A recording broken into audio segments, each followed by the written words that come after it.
तो कहानी की शुरुआत एलेक नामक एक बच्चे से होती है जो कि समुद्र के किनारे फिशिंग करा था। लेकिन तभी पीछे उसके सामने एक मैजिशियन आता है जिसका नाम की एल्डास होता है। वो उसे बोलता है, बच्चे क्या तुम्हें मैजिक सीखना है? उसके बाद हम देखते हैं कि एल्डास एलेक को मैजिक करना सिखाता है और वो उसे काफी ज्यादा मजा आ रहा था क्योंकि वो मैजिक काफी ज्यादा ओपी लेवल का था। जो एल्डास था वो एक कोर्ट मैजिशियन था, यानी कि वो इस किंगडम का एक मेज था। वो उसे सबसे पहले फायरबॉल जुत्सु करना सिखाता है और अब कहीं ना कहीं एलेक को अपने ऊपर काफी ज्यादा प्राउड महसूस होता है क्योंकि उसे कहीं ना कहीं बचपन से ही मैजिक का यूज करना था। वो उससे बोलता है, एल्डास प्लीज मुझे और भी कुछ सिखाओ। लेकिन एल्डास उसे बोलता है, नहीं बच्चे आज के लिए इतना काफी है क्योंकि तुम्हारा माना वेस्ट हो जाएगा। लेकिन अभी भी एलेक नहीं मानता, उसका मन तो और मैजिक सीखने को था, इसीलिए वो उसे बोलना शुरू करता है, एलेक क्या तुम्हें पता है कि जो मैजिक तुमने आज एक दिन में सीखा है लोगों को उसे यूज करने में तकरीबन 1 महीना लग जाता है। आगे अब वो लोग आपस में बातचीत करना शुरू करते हैं और अब कहीं न कहीं एलेक को भी अपनी जिंदगी में मैजिशियन बनना था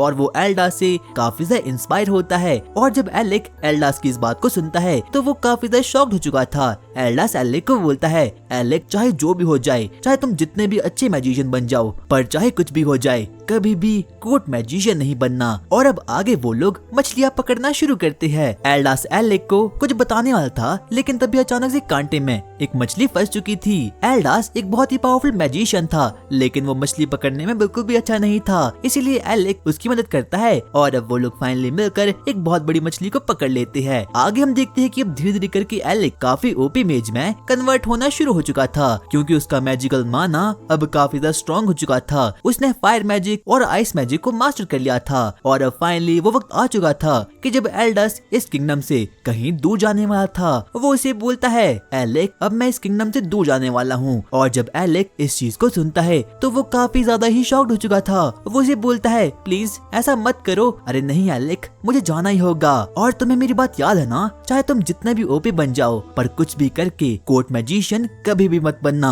वो उसे पूछना शुरू करता है, क्या अगर मैं कभी भी कोर्ट मैजिशियन नहीं बन सकता तो फिर तुमने मुझे मैजिक सिखाया है क्यों? मैंने तुम्हें मैजिक इसीलिए सिखाया क्योंकि मैं तुम्हारी मॉम के दिए गए वादे को पूरा करा था। बाद में जाकर हमें पता चलता है कि एलेक की कोई भी मॉम नहीं होती और ऐसा करने के बाद अब वो वहाँ से निकल जाता है। पर अब एलेक को एल्डास की काफी ज्यादा याद आना शुरू हो चुकी थी, इसीलिए हम देखते हैं कि एलेक काफी ज्यादा मेहनत करता है और अब वो फाइनली रॉयल मैजिकल एकेडमी में दाखिल हो चुका था। वहाँ पर वो मैजिक सीखना शुरू करता है। रात के समय जब वो एक लाइब्रेरी में था तो वहाँ पर उसे एल्डास की प्रोफाइल मिलती है क्योंकि एल्डास भी अपने पुराने जमाने में रॉयल मैजिकल एकेडमी का एक बहुत ही खतरनाक मेज था। बाद में जाकर उसे इस बात का पता चलता है कि जो एल्डास था वो भी अपने टाइम में एक कोर्ट मैजिशियन था लेकिन लोगों ने उसे धक्के मार के कहीं दूर फेंक लिया। इसीलिए अब एलेक अपने मन में डिसाइड करता है कि अब वो कैसे भी करके कोर्ट मैजिशियन बन के रहेगा और सबको गलत प्रूव करके दिखाएगा। और कोर्ट मैजिशियन का मतलब किंग का स्पेसिफिक मैजिशियन होता है जो कि सिर्फ और सिर्फ किंग के किंगडम की देखभाल करता है। आगे हम देखते हैं कि एलेक बहुत ज्यादा मेहनत करता है, वो दिन से रात बस पढ़ाई और ट्रेनिंग कर रहा था और लास्ट में जाकर हम देखते हैं कि अब वो फाइनली एक कोर्ट मैजिशियन बन चुका है। आगे अब वो अपनी टीम के साथ एक डंजन में जाता है और वहीं से अब एलेक की पूरी जिंदगी चेंज हो चुकी थी। उनका लीडर जो कि एक क्राउन प्रिंस था जिसका नाम की रेगुलस था,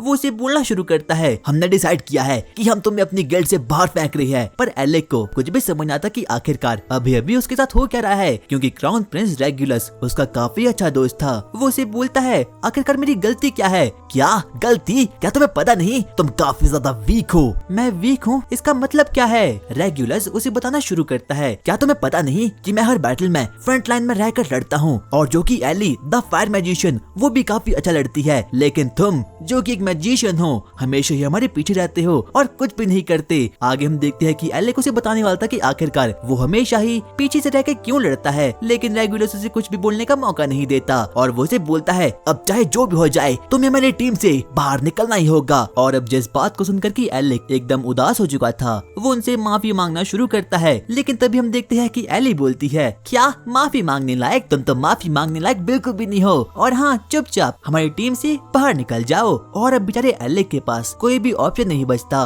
और ना चाहते हुए भी अब उसे वहाँ से निकलना ही पड़ता है। हम लोग अभी तक बस तुम्हें इसलिए झेल रहे थे क्योंकि किंग ने हमें ऐसा करने के लिए कहा था। लेकिन अब तो किंग भी तुम्हें कुछ भी नहीं मानता, इसीलिए अब वो सभी के सभी लोग उसे बुली करना शुरू करते हैं। और अब एलेक की जिंदगी एकदम चेंज हो चुकी थी क्योंकि उसका बचपन का सिर्फ और सिर्फ एक ही सपना था कि उसे कैसे भी करके कोर्ट मैजिशियन बनना था। लेकिन अब उसकी आंखों के सामने अब उसका सपना पूरी के पूरी तरीके से टूट चुका है। इतने में हम देखते हैं कि रेगुलस उसे बोलता है तुम एक घटिया से मैजिशियन हो, लेकिन फिर भी तुम्हारे जेब में एक डैगर क्या कर रहा है, क्योंकि डंजन के निचले लेवल पर ये डैगर तुम्हारी मदद कर सकता है। क्या अब तू मुझे बताएगा कि आखिरकार मुझे क्या करना चाहिए? और अब ऐसा करने के बाद रेगुलस और उसकी टीम वहाँ से निकल जाती है, यहाँ तक कि वो तो एलेक के सिंबल को भी काट कर फेंक देती है। और अब वो सभी लोग उसे अकेला छोड़कर अब वहाँ से निकल चुके थे। लेकिन एलेक अभी भी नहीं मानता। वो रात के समय ट्रेनिंग करता है ताकि वो कैसे भी करके रेगुलस और किंग की मदद कर पाए। और अब अगले दिन एलेक कैसल में जाता है ताकि वो वहाँ पर किंग से मिल सके, लेकिन गेट पर ही गार्ड उसे रोक देते हैं। लेकिन गार्ड उसे बताते हैं कि वो उसे बिल्कुल भी अंदर जाने नहीं देंगे क्योंकि अब वो कोर्ट मैजिशियन नहीं है, बल्कि अब तो वो बस एक नॉर्मल सा पर्सन है। लेकिन तभी हम देखते हैं कि अब वहाँ पर एले भी आ चुकी थी जो कि उसके जले पर नमक छिड़कना शुरू करती है। लेकिन एलेक उसे बोलना शुरू करता है प्लीज मेरी बस एक बात सुन लो, जो मेरे नोट्स है वो मेरे किंग्स को दे दो। लेकिन एली ऐसा करने से साफ साफ मना कर देती है। उसके बाद हम देखते हैं कि एली के नोट्स को तो ले लेती है पर वो उसके सामने ही उन चीजों को फाड़ कर देती है और एलेक को इन चीजों पर बिल्कुल भी भरोसा नहीं लगता। और वो ये देखकर बिल्कुल शॉक्ड हो चुका था क्योंकि उसने ये नोट्स काफी ज्यादा मेहनत से बनाए थे ताकि वो ये नोट्स किंग को दे पाए, जिससे कि किंग की थोड़ी बहुत मदद हो सकती है। और अब एलेक काफी ज्यादा डिमोटिवेट हो चुका था क्योंकि उसका बचपन का सपना जो कि कोर्ट मैजिशियन बनना था अब वो बिल्कुल गलत साबित हो चुका है और अब तो वो बस एक नॉर्मल सा ह्यूमन बन के रह चुका है। हम देखते हैं कि वो आगे बढ़ना शुरू करता है और अब उसके पास करने के लिए कुछ भी नहीं था। लेकिन तभी उसके कानों में कुछ फैमिलियर सी वॉइस आती है। ये किसी और की नहीं बल्कि उसकी पुरानी बचपन की दोस्त जो कि एकेडमी से उसके साथ रही थी उसकी थी और उसका नाम योरा था। योरा एक बहुत ही ओपी सी मेज है, उसके पास काफी ज्यादा ओपी सी पावर है और यहाँ तक कि वो एक ए रैंक की पार्टी में भी शामिल है। हम देखते हैं कि योरा और एलेक आपस में बातचीत करना शुरू करते हैं और जब योरा एलेक को देखती है तो वो काफी ज्यादा ही खुश हो चुकी थी। वो लोग आपस में बातचीत करना शुरू करती है। योरा एलेक को बोलती है मेरा तो बचपन से एक ही मकसद था कि मुझे कैसे भी करके तुम्हें अपनी गैंग में शामिल करना था ताकि हम लोग इस पूरे वर्ल्ड की सबसे बेहतरीन गैंग बन पाए और पूरे वर्ल्ड को जीत पाए। और अब एलेक भी कहीं ना कहीं खुश हो चुका था क्योंकि अब वो कहीं ना कहीं अपनी बचपन की दोस्ती मिल चुका था और उसे फाइनली उसके टैलेंट की थोड़ी बहुत तो कदर है, ना कि रेगुलस और उसकी पार्टी के जैसा। वो उसे बातचीत करना शुरू करता है और वो उसे पूछता है योरा आखिरकार तुम आजकल क्या करती हो? मैं एक पार्टी में शामिल हूँ जो कि ए रैंक की है और मेरा बस एक ही मकसद है कि मुझे तुम्हें भी अपनी गैंग में शामिल करना है। और अब एलेक भी इस चीज को देखकर काफी ज्यादा ही खुश हो चुका था और अब एलेक भी योरा के इस ऑफर को हाँ कर लेता है। वो रोना शुरू करता है और अब कहीं ना कहीं वो दोनों ही खुश हो चुके थे क्योंकि अब वो अपनी आने वाली जर्नी साथ में बिताने वाले हैं। आगे हम देखते हैं कि वो दोनों ही कंट्री को छोड़कर कहीं और जाना शुरू करते हैं। लेकिन तभी हम देखते हैं कि ट्रैवलिंग के बीचों बीच एलेक को एल्डर्स की कही गई बातें याद आती है। उसने उसे पहले ही वार्न कर दिया था कि उसे कैसे भी करके कोर्ट मैजिशियन नहीं बनना था और अब वो वापस से अपने होश में आ चुका था। लेकिन तभी योरा उसे बोलती है एलेक तुम सो जाओ क्योंकि हमारी मंजिल अभी काफी ज्यादा दूर है। लेकिन तभी हम लोग रेगुलस और उसकी पार्टी को देखते हैं। उन सभी को पता चल चुका है कि जो एलेक है उसने कंट्री को लेफ्ट कर दिया है, पर उन लोगों को इस बात से बिल्कुल भी कोई फर्क नहीं पड़ता। बाद में जाकर रेगुलस बाकी लोगों को बताना शुरू करता है क्या तुम्हें पता है कि जो एलेक है वो मैजिकल एकेडमी में जीनियस था, लेकिन वो किसी भी काम का नहीं था और ना ही तो वो नोबल था। बाद में जाकर हमें पता चलता है कि रेगुलस और बाकी लोगों ने एलेक को अपनी टीम से इसीलिए भगाया था क्योंकि वो नोबल नहीं था और उनके मन में अभी भी ये नोबल और पुअर वाली विचार है। लेकिन तभी एली कहती है अब तो हमें डरने की कोई जरूरत नहीं है क्योंकि वैसे भी हमारी टीम को एक नोबल मैजिशियन ज्वाइन करने वाला है। और अब आगे हम लोग सिटी ऑफ फैसल को देखते हैं। योरा एलेक को बताती है कि यहाँ पर देश विदेश के एडवेंचर इस सिटी में आते हैं और ये सिटी पूरी की पूरी एडवेंचर से भरी पड़ी है। सबसे पहले वो लोग एलेक को ज्वाइन करने के लिए एक गिल्ड में ले जाते हैं ताकि वो वहाँ पर रजिस्टर हो जाए सबसे पहले वो वहाँ पर गिल्ड की रिसेप्शनिस्ट से मिलती है। योरा, एलेक तुम्हारी गिल्ड में ज्वाइन नहीं हो सकता क्योंकि तुम्हारी पार्टी ए रैंक की है और एलेक के पास कोई भी एक्सपीरियंस नहीं है। और योरा तो इस बात को सुनकर काफी ज्यादा शॉक्ड हो चुकी थी। वो रिसेप्शनिस्ट से लड़ना शुरू कर देती है और वो उसे बोलती है, अरे नहीं, ऐसा क्यों हो सकता है? क्या तुम्हारी बात क्रेसिया से नहीं हुई? रिसेप्शनिस्ट कहती है, हाँ मेरी बात क्रेसिया से तो हुई थी, लेकिन वो काफी ज्यादा अकड़ो किस्म की लड़की थी, इसीलिए मैंने उसकी बातों को नहीं सुना। और अब उन लोगों को पता चुका था कि जो एलेक है वो योरा की पार्टी को ज्वाइन नहीं कर सकता, क्योंकि जो योरा की पार्टी है वो हमेशा ही ए रैंक पर जाती है और वो हमेशा ही डंजन के 30 फ्लोर से नीचे ही ट्रेवल करती है, जहाँ पर काफी ज्यादा ओपी से मॉडल रहते हैं। और हर एक एडवेंचर को ऐसी पार्टी ज्वाइन करने के लिए 2 साल का एक्सपीरियंस चाहिए होता है। लेकिन अब योरा ने फाइनली डिसाइड कर दिया था कि वो कैसे भी करके डंजन को एक्सप्लोर करके रहेगी, इसीलिए सबसे पहले वो लोग कुछ लो रैंक के डंजन में जाना शुरू करते हैं। अब एलेक और योरा फाइनली वहाँ पर पहुँच चुके थे और जहाँ पर उन लोगों का मुकाबला कुछ वेस्ट मॉन्स्टर से होता है। सबसे पहले हम देखते हैं कि योरा एलेक को बफ मैजिकल एबिलिटी को दे देती है और अब कहीं न कहीं एलेक की हर एक पावर काफी ज्यादा ओपी हो चुकी थी। वो बारी बारी करके हर एक वेस्ट मॉन्स्टर को खत्म करना शुरू कर देता है। पर इस डंजन में बड़ी ही वियर्ड चीज हो रही थी। जैसे जैसे करके वो लोग वेस्ट मॉन्स्टर को खत्म करे थे, अचानक से उन लोगों का नंबर काफी ज्यादा बढ़ना शुरू हो जाता है और योरा और एलेक को ये चीज काफी ज्यादा वियर्ड लगती है। इसलिए योरा डिसाइड करती है कि वो अपनी शील्ड मैजिक एबिलिटी का यूज करके सबसे पहले उन वेस्ट मॉन्स्टर के नेस्ट तक जाएगी, ताकि वो ये पता कर पाए कि आखिरकार यहाँ पर हो क्या रहा है। लेकिन एलेक अब काफी ज्यादा घबरा चुका था। वो योरा को रोक देता है, लेकिन योरा उसे बोलती है, एलेक मुझे लगता है कि तुम में कॉन्फिडेंस की बिल्कुल कमी है, इसीलिए तुम्हें वापस से अपने प्राइम फॉर्म में आना होगा और वही एलेक बनना होगा जो कि तुम कोर्ट मैजिशियन में थे। और अब एलेक को भी ये बात सही लगती है। उसे लगता है कि उसे अपने कॉन्फिडेंस को वापस से गैदर करना होगा, लेकिन तभी उसे कहीं न कहीं अपने मन में एल्डर्स की दी गई सीख वापस से याद आती है। उसने उसे कहा था कि उसे कैसे भी करके अपने दोस्तों की हमेशा प्रोटेक्शन करनी है, इसीलिए वापस से एलेक काफी ज्यादा रेज में आ चुका था। सबसे पहले वो वेस्ट मॉन्स्टर पर अपने फायरबॉल जुत्सु का यूज करता है और बाकियों को डैगर से खत्म कर देता है। लेकिन तभी उनके चारों ओर बहुत से कीड़े उन लोगों को ट्रैप कर देते हैं। लेकिन तभी हम देखते हैं कि योरा सबसे पहले अपने बैरियर मैजिक का यूज करती है ताकि एलेक को अपने स्पेल बनाने के लिए टाइम मिल जाए। और अब एलेक अपने फुल पावर से थंडर मैजिक की हेल्प से सभी वेस्ट को खत्म कर देता है। और अब सब कुछ खत्म होने के बाद योरा एलेक को शाबाशी देती है। लेकिन तभी हम देखते हैं कि जमीन कांप उठती है और वहाँ पर नीचे से एक बहुत बड़ा अर्थ फॉर्म मॉन्स्टर वहाँ पर आ चुका था और देखते ही देखते वो योरा पर अटैक कर देता है। और अब वो मॉन्स्टर योरा को निगलने वाला था, लेकिन तभी एलेक उसे बोलता है, योरा जल्दी से अपनी शील्ड को एक्टिवेट करो। और योरा भी सेम वैसे ही करती है। और अब एलेक सबसे पहले अपने फायरबॉल जुत्सु का यूज करता है और एक बहुत बड़े फायर सर्पेंट को वहाँ पर समन कर देता है और एक ही शॉट में उस अर्थ फॉर्म को खत्म कर देता है। और अब योरा भी फाइनली एकदम सेफ हो चुकी थी। वो वापस से एलेक के पास जाती है और वो उसे बोलती है, एलेक तुम तो अभी भी काफी ज्यादा स्ट्रॉन्ग हो। उसे वापस से अपनी एकेडमी के दिनों की याद आती है जब उन लोगों पर 5 सर वाले मॉन्स्टर ने अटैक कर दिया था और कोई भी उसे खत्म नहीं कर पाया था। लेकिन तभी वहाँ पर एलेक आता है और अपनी एक स्लैश से ही उसे एकदम खाक में कन्वर्ट कर देता है। और उस समय पर उन लोगों की टीम ने डंजन के 60th फ्लोर को क्लियर कर दिया था और मैजिकल एकेडमी में एक नया रिकॉर्ड बनाया था। और अब एलेक फिर से अपने दोस्तों की पार्टी में शामिल हो चुका है। और अब उसके बाद हम लोग रॉयल मैजिकल एकेडमी के 4 साल पहले के सीन को देखते हैं, जहाँ पर क्या सभी बच्चों की ग्रेजुएशन सेरेमनी है। सभी लोगों को उनकी डिग्री मिल चुकी है सिवाय एलेक और उसकी टीम की, क्योंकि अभी वो लोग डंजन में गए हैं ताकि वो लोग अपने प्रीवियस रिकॉर्ड को वहाँ पर तोड़ पाए। लेकिन किसी को भी विश्वास नहीं होता कि वो सभी के सभी लोग डंजन के प्रीवियस रिकॉर्ड को तोड़ भी सकते हैं। अभी तक सिर्फ और सिर्फ कोई भी लोग डंजन में लेवल 37 तक गया है। लेकिन जब वो लोग वापस आते हैं तो वो लोग सभी को बताते हैं कि वो लोग डंजन के 68 लेवल पर गए हैं। और जिस बात को सुनकर कि बाकी के सभी लोग अब काफी ज्यादा ही शॉक्ड हो चुके थे। और अब फाइनली उन लोगों का रिजल्ट भी आ चुका था। 4th प्लेस और नेस्टा ने हासिल किया है, 3rd पर क्रेसिया आई है, 2nd पर योरा आई है और 1st प्लेस पर कोई और नहीं बल्कि एलेक आया है। और सभी लोग ये देखकर काफी ज्यादा शॉक्ड हो चुके थे। लेकिन तभी हम देखते हैं कि एलेक अपनी टीचर से मजाक करना शुरू कर देता है, जिसके बदले में वो उन लोगों को घूंसे मारना शुरू कर देती है।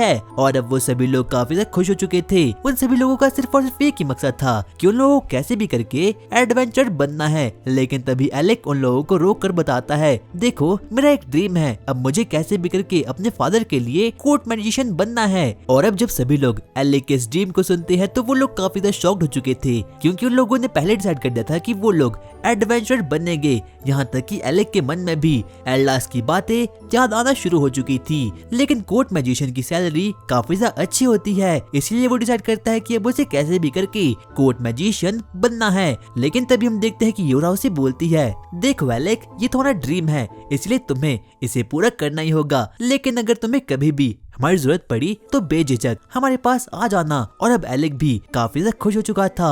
और अब उसके बाद हम लोग वापस से प्रेजेंट में आते हैं, जहाँ पर कि हम देखते हैं कि योरा और एलेक आपस में पार्टी करना शुरू करते हैं। योरा सबसे पहले एलेक को दारू पिलाना शुरू करती है, क्योंकि अब वो वापस से एडवेंचर गिल्ड में आ चुका है। और अब योरा उसकी पावर को देखकर और उसे यहाँ पर देखकर काफी ज्यादा ही खुश हो चुकी थी। लेकिन जैसे ही वो एक दारू की बोतल को पीती है, उसका सिस्टम खत्म हो चुका था और अब वो सीधा ही बेहोश हो चुकी थी। एलेक अपने मन में अपने बारे में सोचना शुरू करता है कि अब वो फाइनली यहाँ पर आ चुका है। लेकिन तभी पीछे से वहाँ पर एक अजीब सा बंदा आता है और वो उसके साथ बदतमीजी करना शुरू कर देता है। लेकिन एलेक उस पर बिल्कुल भी ध्यान नहीं देता और अब इसीलिए वो आदमी काफी ज्यादा गुस्से में आ चुका था। वो उसे बोलता है, तुम मुझ पर ध्यान नहीं दे रहे। उसे काफी ज्यादा गुस्सा आ चुका था, इसीलिए वो उसके सर पर बॉटल मारने की कोशिश करता है। लेकिन एलेक ठीक समय पर अपनी शील्ड मैजिकल एबिलिटी का यूज करके अपने सर को तो बचा लेता है। और अब फाइनली वो उसे एक्नॉलेज करता है, वो उसकी ओर देखता है और हम देखते हैं कि अब वो बंदा भी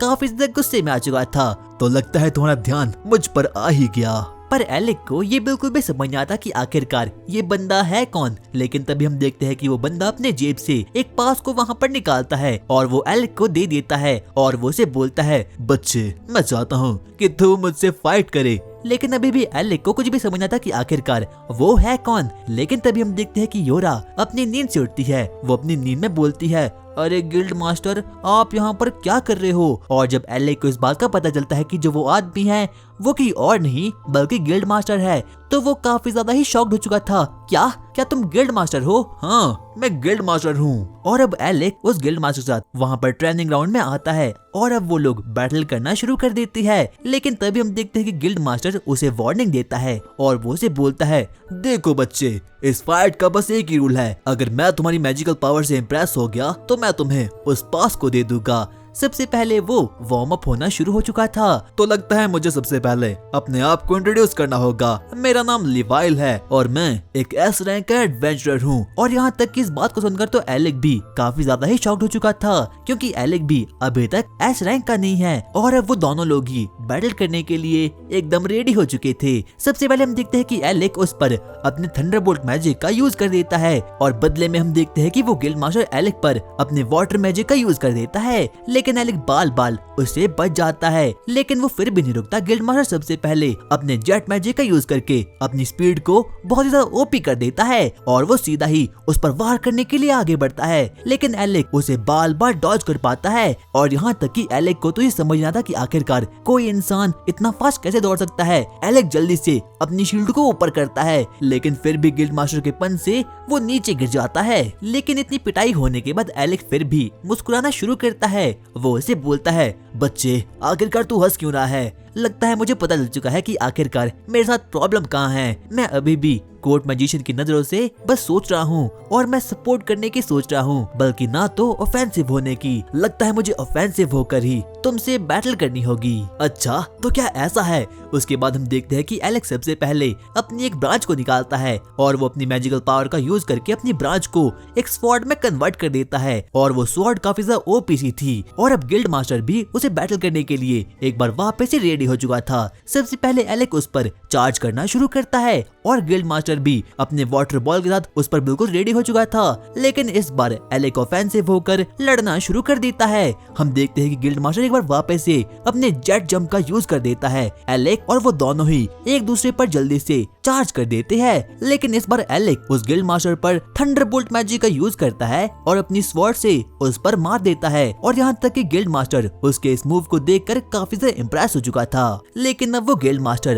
अब और भी काफी ज्यादा गुस्से में आ चुका था। वो उसे बोलता है, लगता है अब मुझे सीरियस होना ही होगा, और अब इसीलिए वो अपने आर्टिफैक्ट का यूज करके मॉन्स्टर मोड में आ जाता है। और अब उसकी पावर लेवल दुगना हो चुका था और अब वो बिल्कुल भी नहीं रुकता। इसीलिए वो एलेक पर सबसे पहले अपने जेट बूस्टर मैजिक का यूज करता है और अब उसका पंच काफी ज्यादा स्ट्रॉन्ग हो चुका था, यहाँ तक कि उसका पंच ग्राउंड को भी खत्म करके रख देता है। और जब यूरा इस चीज को देखती है तो वो काफी ज्यादा शॉक्ड हो चुकी थी। एलेक सबसे पहले उस पर थंडरबोल्ट मैजिक का यूज करता है, लेकिन अब वो गिल्ड मास्टर कुछ ज्यादा ही स्ट्रॉन्ग हो चुका था। वो सबसे पहले उस पर एक मुक्का बरसाना शुरू करता है और यहाँ तक कि एलेक की शील्ड भी उसे प्रोटेक्ट नहीं कर पाती। अब हम देखते हैं कि गिल्ड मास्टर अपने हाथों में ड्रैगन फैंग को यूज कर देता है और अब एलेक के पास कोई भी दूसरा ऑप्शन नहीं बचता, इसीलिए वो उस पर ऑफेंसिव होना शुरू कर देता है। वो उस पर सबसे पहले अपनी थंडरबोल्ट वाली स्वॉर्ड से अटैक करना शुरू कर देता है, यहाँ तक कि गिल्ड मास्टर भी उसकी स्पीड को देखकर काफी ज्यादा ही शॉक्ड हो चुका था। एलेक गिल्ड मास्टर के पंचेस को बाल बाल डॉज करना शुरू करता है, लेकिन वो फिर भी बच नहीं पाता।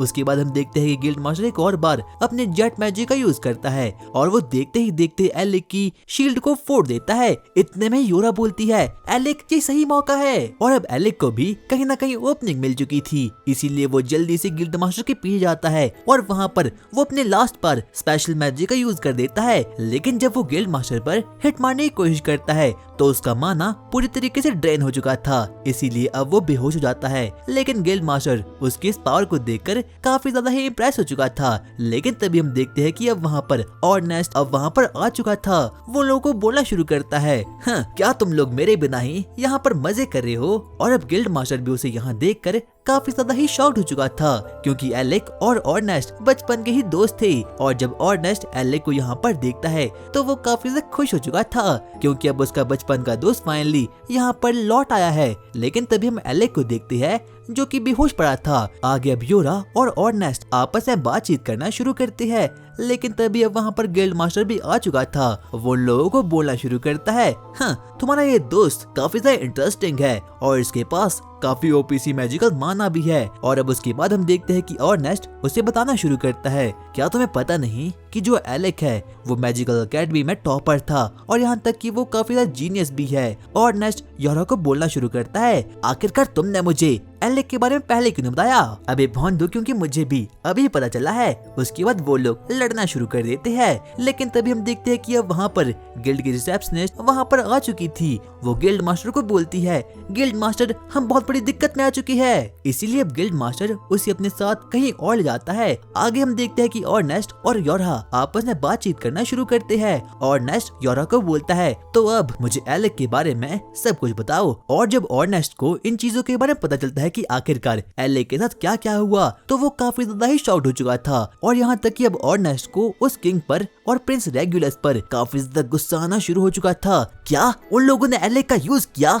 पर क्यों? आखिरकार वो लोग ऐसा कैसे कर सकते हैं? और जब ऑर्नेस्ट को ये पता चलता है कि आखिरकार एलेक के साथ क्या क्या हुआ, तो वो काफी ज्यादा ही गुस्से में आ चुका था। यहाँ तक कि यूरा भी अब काफी ज्यादा ही गुस्से में आ चुकी थी। वो लोग डिसाइड करते हैं कि अब वो लोग कैसे भी करके किंग और प्रिंस से वापस से बदला लेंगे। लेकिन तभी हम देखते हैं कि अब फाइनली एलेक को वापस से होश आ चुका था। वो उसे बोलना शुरू करता है, अरे कुछ नहीं, बस मैं तो तुम्हारा इंतजार कर रहा था। और अब यूरा एलेक को बताती है कि उसे फाइनली वो पास मिल चुका है और अब वो भी उन लोगों के साथ डंजन में एडवेंचर करने के लिए जा सकता है। और अब इस बात को सुनकर एलेक काफी ज्यादा खुश हो चुका था। लेकिन तभी अब वहाँ पर ऑर्नेस्ट आता है और वो उसे बोलता है, देखो एलेक, तुम एडवेंचर करने के लिए तो बाद में भी जा सकते हो, लेकिन सबसे पहले हम लोग रिवेंज की तैयारी करेंगे। लेकिन तभी एलेक उसे बोलता है, अरे कोई बात नहीं, मैं प्रिंस से इतना भी गुस्सा नहीं हूँ। क्या तुम गुस्सा नहीं हो? इसका मतलब क्या है? हम उन लोगों को चुन चुन के मारेंगे। लेकिन तभी अब एलेक ऑर्नेस्ट को समझाना शुरू करता है कि रिवेंज लेने से किसी का भी फायदा नहीं होने वाला, और अगर उन लोगों ने गलती से भी रिवेंज लेने की कोशिश की तो ऐसा करके उन लोगों को सीधा ही किंग से बैटल करनी होगी। इसीलिए वो लोग प्लान बनाते हैं कि वो लोग इस पूरे वर्ल्ड के नंबर 1 एडवेंचर बनेंगे, और जिसकी वजह से कि किंग और बाकी लोग रिग्रेट में पड़ जाएंगे कि आखिरकार उन लोगों ने एलेक को अपनी टीम से दफा क्यों किया। और अब वो लोग आपस में बातचीत करना शुरू करते हैं कि आखिरकार वो लोग स्ट्रॉन्ग कैसे बनेंगे। लेकिन तभी अब हम क्रासिया को देखते हैं, जिसकी हालत की बिल्कुल भी ठीक नहीं थी। और अब गिल्ड मास्टर भी वहाँ पर आ चुका था। वो उसे बोलना शुरू करता है, लगता है उस डंजन का बॉस डबल एस रैंक का होगा, लेकिन तभी हम देखते हैं कि क्रासिया बोलती है जल्दी से बाकी लोगों को भी इकट्ठा करो। हम देखते हैं कि आगे अब वहाँ पर मीटिंग होना शुरू हो चुकी थी और अब क्रासिया बाकी लोगों को बताती है कि आखिरकार उसके साथ डंजन में क्या हुआ। दरअसल क्रासिया और उसकी टीम का मुकाबला डंजन के लेवल 64 पर कुछ भयानक मॉन्स्टर्स से हुआ और वो लोग काफी ज्यादा खतरनाक थे। क्रासिया तो वहाँ से बचकर निकल गई, लेकिन अभी भी उसकी टीम के लोग वहाँ पर है, इसीलिए वो लोग प्लान बनाते हैं कि अब उन लोगों को कैसे भी करके क्रासिया की टीम को वापस से वहाँ पर लाना होगा। लेकिन तभी हम एलेक को देखते हैं जो कि आराम से सोया था, लेकिन तभी अब वहाँ पर क्रासिया आ चुकी थी और वो एलेक को देखकर काफी ज्यादा खुश हो चुकी थी क्योंकि अब उसका बचपन का दोस्त अब फाइनली वापस से लौट आया है। वो लोग आपस में बातचीत करना शुरू करते हैं। क्रासिया सबसे पहले एलेक को बोलती है, एलेक तो क्या तुम डंजन में आ रहे हो? अरे नहीं, मैं डंजन में नहीं आ रहा क्योंकि सिर्फ और सिर्फ एडवेंचर गिल्ड के लोग ही डंजन में जा सकते हैं, पर मैं तो एक आउटसाइडर हूँ। इसीलिए हम देखते हैं कि क्रासिया सबसे पहले एलेक पर हीलिंग मैजिक का यूज कर देती है और वो उसे देखकर काफी ज्यादा खुश थी। वो उसे बोलती है, एलेक तुम्हें इस टाइम पर थोड़ा रेस्ट करना चाहिए और मैं तुमसे बाद में मिलूंगी, और हाँ अगर तुम्हें कोई भी जरूरत हो तो तुम मुझे बोल सकते हो। लेकिन तभी अब वहाँ पर और नेस्ट और योरा भी वहाँ पर आ चुकी थी और वो लोग एलेक को बोलना शुरू करते हैं, एलेक तुम्हें परमिशन मिल चुकी है हमारे साथ डंजन में आने के लिए। और अब एलेक भी इस बात को सुनकर काफी ज्यादा खुश हो चुका था क्योंकि बहुत सालों के बाद वो सभी के सभी लोग मिलकर किसी डंजन में जाने वाले हैं। पर वो डंजन काफी ज्यादा खतरनाक है क्योंकि उस डंजन का boss room double S rank का है। पर अब कहीं न कहीं एलेक को अपने ऊपर शक हो रहा था कि क्या वो कोर्ट मैजिशियन होने के बाद इतना कुछ कर भी सकता है या फिर नहीं, क्योंकि अब उसकी कॉम्बैट की प्रैक्टिस बिल्कुल छूट चुकी है और अब उसके मन में एक ही डर था कि कहीं वो अपनी टीम के लिए उस डंजन में कहीं बोझ तो नहीं बन जाएगा। और अब वो सभी लोग एलेक को मिशन की डिटेल्स को दे देते हैं और अब एलेक को पता चलता है कि उस डंजन के लेवल 64 से एक लौती क्रिस्टा ही वापस लौटकर आई थी और बाकी के बहुत से लोग अभी भी वहाँ पर मदद की इंतजार कर रहे हैं और अब इसीलिए वो भी फाइनली डंजन में जाने के लिए मान चुका था। और उस गिल्ड में से डंजन के लिए 2 टीम जाएगी, एक टीम एलेक और उसके साथ योगी होगी और दूसरी टीम गिल्ड मास्टर की खुद होगी। और अब वो सभी लोग वेस्ट डंजन की ओर आगे बढ़ना शुरू करते हैं और तकरीबन 4 साल बाद अब वो लोग वापस से मिल चुके हैं और अब वो लोग डंजन में जाने के लिए एकदम रेडी हो चुके थे। तो गाइस आई होप तुम्हें वीडियो पसंद आई होगी और अगर तुम्हें इस वीडियो का पार्ट 2 चाहिए तो इस वीडियो पर 600 कमेंट्स पूरे कर देना। और हाँ यार, इस वीडियो को हाइप तो जरूर करना, मैं सीधा ही इसका पार्ट 2 अपलोड कर दूंगा। तब तक के लिए इस वीडियो को हाइप कर दो।